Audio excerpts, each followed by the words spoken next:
I'd take pleasure in gutting you, boy. I'll take pleasure in gutting you, boy. Who says that? Ah, what a fun movie this is. I'm John Renton with the retro review of The Rock from 1996, directed by Michael Bay, back when Michael Bay actually made good movies. Because he made Bad Boys the year before. He did make Bad Boys 2, Electric Break Every Car in the Damn Universe Boogaloo. He also did Pearl Harbor and Armageddon and the Transformers movies. So really when it comes to Michael Bay movies, it's The Rock, it's Bad Boys, and then maybe a couple others you could say are kind of good. He likes to blow shit up. And he blows shit up in this, but he actually gets a great cast together and actually lets them have some fun. The shocking thing is this was written by two people that also wrote Double Jeopardy. Have you seen Double Jeopardy? If you haven't, well, it's fucking bullshit. It's fucking ridiculous. It does have Ashley Judd in it, back when Ashley Judd had a goddamn career. It also has Tommy Lee Jones, back when Tommy Lee Jones had a goddamn career. Double Jeopardy is by no means a great movie. It's not the worst thing that Ashley Judd was in. That was Bug. But let's get back to The Rock. It has Sean Connery, Nicolas Cage, Ed Harris. I actually said to a friend of mine, I was chatting with him while I was watching this, and I said, man, this is a great way to remember Ed Harris. I mistakenly wrote off Ed Harris. Ed Harris is still alive. I feel terrible. And it has other people. It has John Spencer, David Morse, William Forsythe, Michael Biehn, or Bien. Biehn, I think is how it's said. I don't know. It's Biehn, so let's just go with that, from Terminator. And also from Aliens. Vanessa Marcel, who still looks great. John C. McGinley, and Tony Todd and Bokeem Woodbine. A lot of fucking people in this. Also, Claire Forlani was in this in a brief role. I forgot all about Claire Forlani being in this. She was 25 years old at this point and still looks incredible now. The power of genetics, and also Hollywood makeup artists and everything. Aha, never mind that. When you have great genetics, you can look fucking incredible. Anyway, speaking of great genetics, this movie, I don't know how this movie would have great genetics, but this movie still holds up to this very fucking day. You have Ed Harris, General Hummel, who decides basically he's fed up with soldiers not being honored and being left to die and everything, and he says, I'm going to use my great general status to get some people together, some other sergeants and whatever, and we're going to steal a bunch of very, very deadly missiles with VX2 poison gas, and we're going to launch every goddamn missile at San Francisco and Oakland and other areas from Alcatraz. We're going to demand $100 million, and basically 83 million of that, 1 million will go to the 83 families of the soldiers that were forgotten, and then the other 17 will be split among everybody else. And there's no goddamn way to stop him unless you go to Nicolas Cage's Stanley Goodspeed, who's a chemical weapons specialist. And also, you have to get John Mason, a.k.a. Sean Connery, who escaped from Alcatraz and was forgotten about because he stole some microfilm from the Hoover Files, seemingly. The J. Edgar Hoover, yes, that same one. It has all these insane secrets about Roswell and all this crazy stuff. Who shot JFK? Who shot Abraham Lincoln? It may not have film on that because film from that era is a little bit hard to come by on account of there really wasn't any fucking film back then. But this movie is basically something that should be taken really, really seriously, but actually is just really fucking entertaining. It's when Nicolas Cage was on the goddamn rise. He was a year off of having won an Oscar for Leaving Las Vegas. He would do Face Off the following year. So many great goddamn moments in that guy's career, and now he's had a resurgence in The Unbearable Weight of Acid Talent, which I believe is how that title goes. That has relaunched his career. A bunch of people are in this, and it's just so fun. Again, despite the fact it came from the writers of Double fucking Jeopardy, which was not good. This movie, however, just has tremendous action, some great writing, a lot of witty dialogue, a lot of good action, people overacting, Tony Todd devouring scenery whenever he was on camera, Ed Harris being the most grounded of everybody. I mean, you had Sean Connery, you also had some bad shots where you could tell that there were clear stunt doubles, which, yes, you need stunt doubles, but you need to shoot it better. I mean, for fuck's sake, there was one point where John Spencer was hanging over the goddamn side of a building, and good God, you couldn't have found a better wig, a better way to like make it look like where it obviously wasn't a stunt double. That was my issue with True Lies, when Arnold Schwarzenegger was going down the wrong goddamn thing. And he was rolling down the hill, and it was obvious. Like, I was like, oh fuck, you couldn't even try to shoot that better. Nevertheless, basically, it's fun. There's a lot of slow-mo, as is tradition with Michael Bay movies. There's a point where after like non-lethal methods are used to take these rockets, one of the soldiers dies because this poison gas is in these little marbles, and it's ill-designed. Like, you take it out, it's like a giant string of like anal beads, basically. Have fun unseen. That, speaking of poison gas, be careful with those.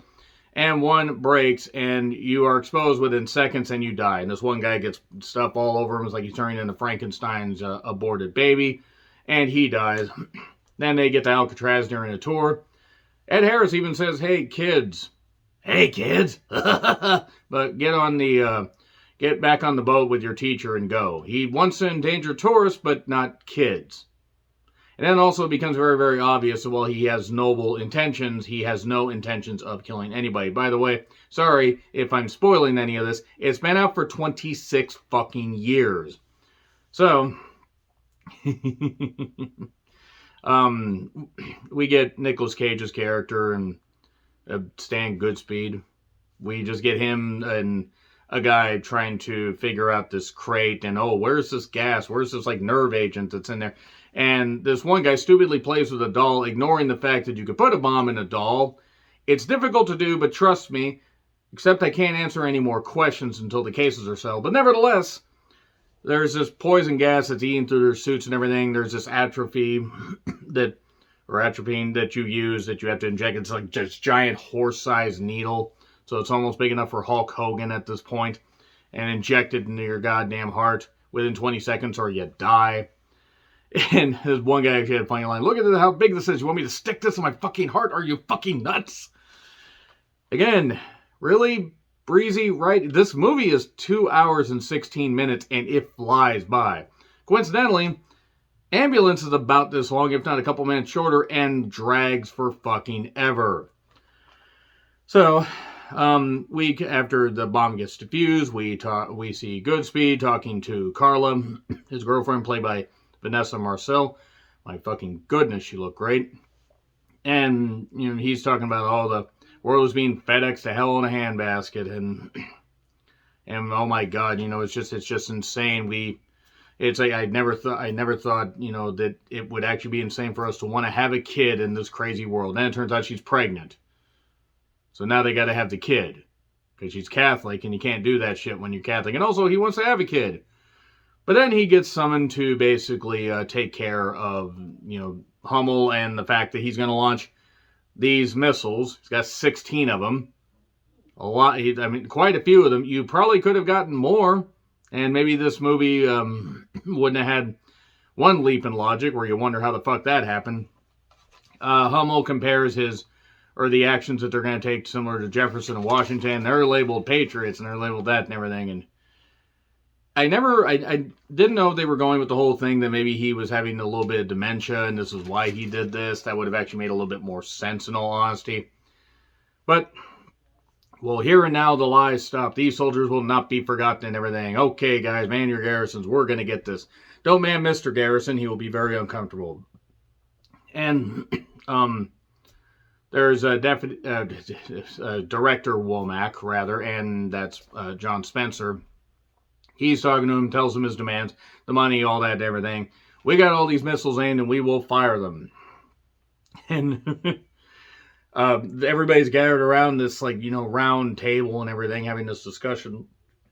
With the cameras about this close to their goddamn face, so it's a bit uncomfortable. But one other general says, 1 teaspoon of this shit, dropped, it'll be lethal up to 100 feet. 1 teaspoon of this shit detonated in an atmosphere will kill every living organism within an 8-block radius. And it's resistant to napalm. That's where this experimental thermite plasma comes in. So we need to launch that shit. But first, let's get a SEAL team together. Can't really do the whole SEAL thing all that well. Imagine if we just sent SEALs dressed as Navy SEALs. It would be hilarious. The enemy would actually be just, they're so adorable, we can't do anything. We surrender. This is hilarious. Now I demand they make a movie on that, and actually, hate to say it, I think the Asylum would be furiously taking notes if they were watching this. So, they talk about John Mason, who escaped from Alcatraz and had the microfilm and all that. And He makes demands while he's in his cell. And then it finds out about these 81 tourists that were captured, or where it's like, the Ark has become a tourist attraction. Sorry, I'm so sorry. To any Scottish people that are watching this, I'm sorry. I still find it funny, best friend Chris, aka the Durbinator, whenever we would talk about Sean Connery, he'd talk about Highlander. I'm a Spaniard. How? But anyway, Goodspeed and him kind of form a bond because he tries to basically beat around the bush to get his pardon signed, and they get a suite at the Fairmount Hotel as a way to give him a little bit of what he wants, to get a haircut because he's got all this long hair because he's been in jail for 30 fucking years. He's a very well-spoken guy. He refers to himself, well, I've been in jail longer than Nelson Mandela, so maybe you want me to run for president. You can't help but try to do a Sean Connery impression, even if you are absolutely terrible like me. And there was this quarter that got given to him by the previous guy, and he actually broke it down and then cut through the glass and did this, oh my God, am I not surprised, a piece of shit. And so basically, they have to formulate this plan and everything. He says, Goodspeed's like, I need a gun. It's like, you're a chemical freak. Well, I'm a chemical super freak, but I still need a gun. Fucking Nicolas Cage was awesome here. He really was. So, what ends up happening is there's this very, very gay hairstylist stereotype that's cutting his hair. And Sean Connery's character, Mason, gets this string out of the shower and uses it as a way to get away while Womack is hung from the side of the building.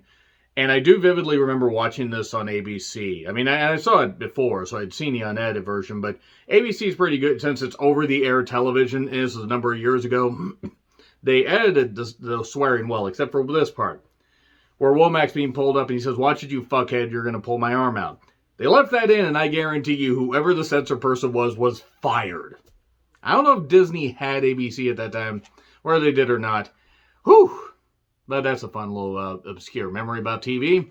Always make sure to censor shit if you're working in TV. Like anybody working in TV is watching this. They have better things to do. So, Mason escapes, steals a German guy's Humvee. The Scotland and Germany fighting again, tale as old as time. That's how that works. I left my car and I left destruction in San Francisco, and I knocked over a power line. Terrible rendition of My Heart in San Francisco.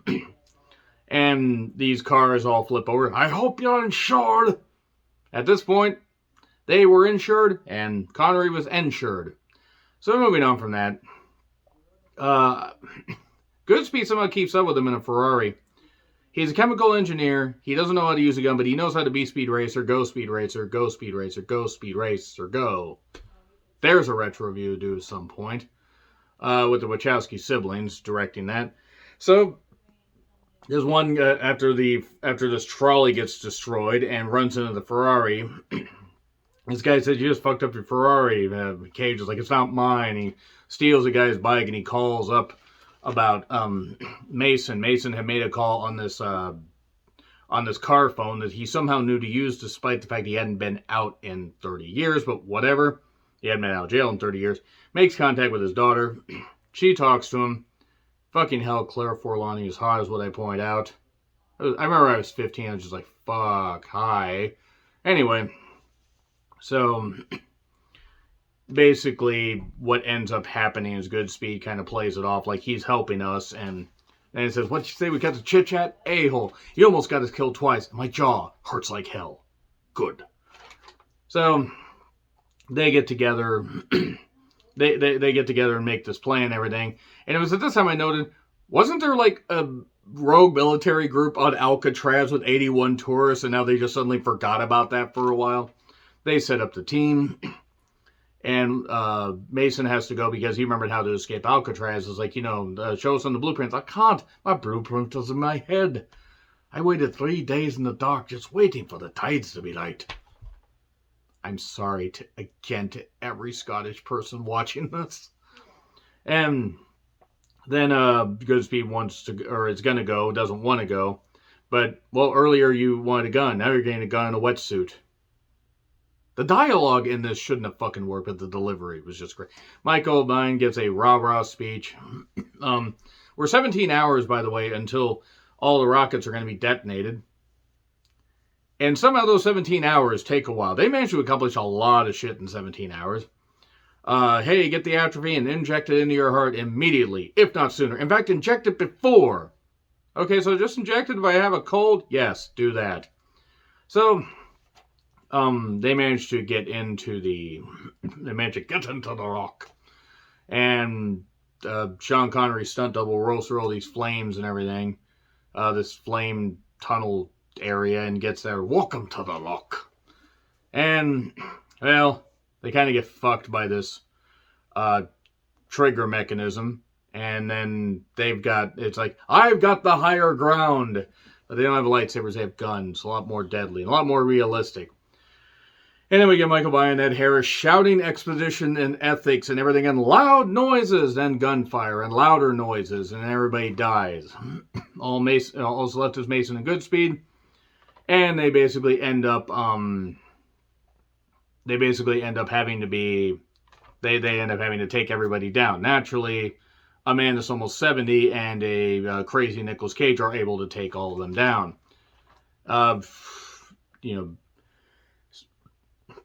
Rather, Womack explains what the hell's going on, everything, why Mason is so dangerous. They end up taking out some people. Goodspeed says, I can defuse the rockets, I really can, but you have to help me. And then they're going to head to the morgue, because that's where a lot of the rockets are. And Goodspeed's trying to, berate him. He says, don't tempt me. We are going to the morgue. And they shoot up a couple people at one point. He, don't shoot the rocket. He shoots this guy's feet out, and he falls down. Mason does. And then he shoots this, air conditioning unit or something that falls down on him, and the guy's feet are twitching.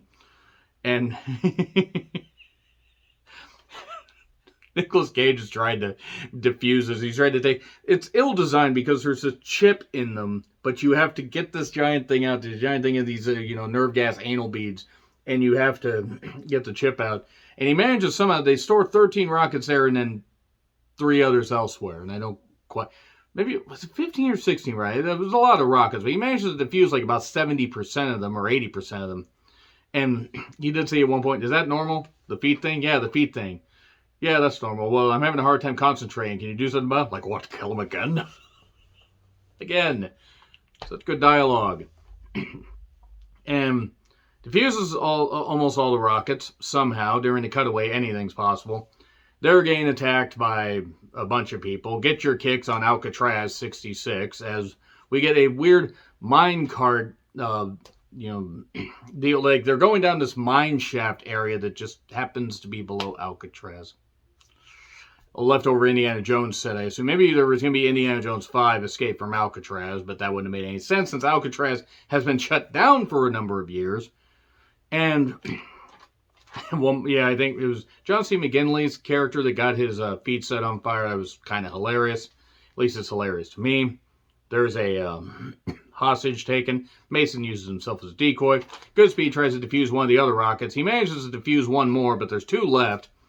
And then, of course, they're caught, and he says, I'd take pleasure in gutting you, boy, and saying all that. And he says, you escaped, you did all this, but how in the name of Zeus's butthole did you get out of your cell? I just asked because in our current situation, it might be useful information. Maybe! Because Nicolas Cage is going absolutely nuts. They escape.